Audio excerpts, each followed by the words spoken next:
অবস্থা সবার? কেমন আছেন সবাই? আজকে একটা গুড নিউজ, সবার জন্য কিছু সুখবর নিয়ে আসলাম। সেটা হচ্ছে আমার দুঃখের কথা, সব পেজ ওনাররা কিভাবে এত বড়লোক হয়ে গেলে। দেখেন, আমি বড়লোক হয়ে আমার ঠোঁটগুলোকে মোটাই করে ফেলেছি, লিপ ফিলার করেছি।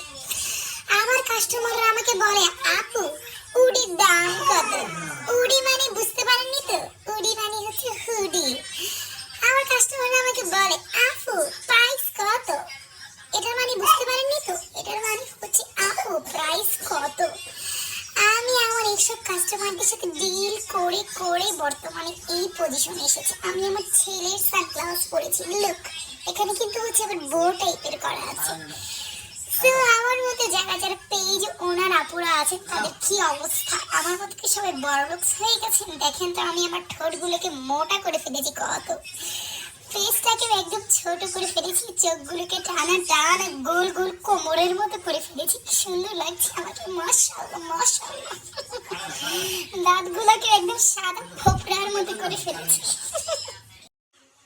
কি অবস্থা সবার? কেমন আছেন সবাই? আজকে একটা গুড নিউজ, সবার জন্য কিছু সুখবর নিয়ে আসলাম।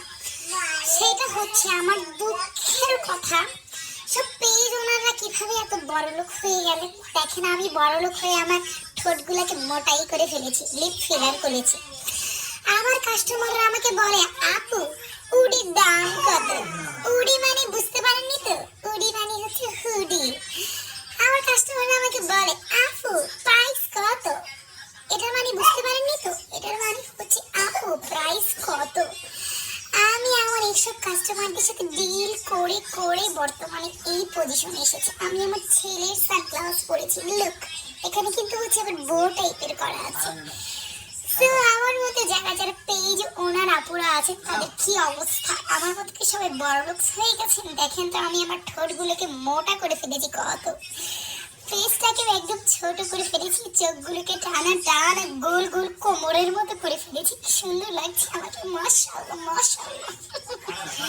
দাঁতগুলোকে একদম সাদা ফোপড়ার মতো করে ফেলেছি।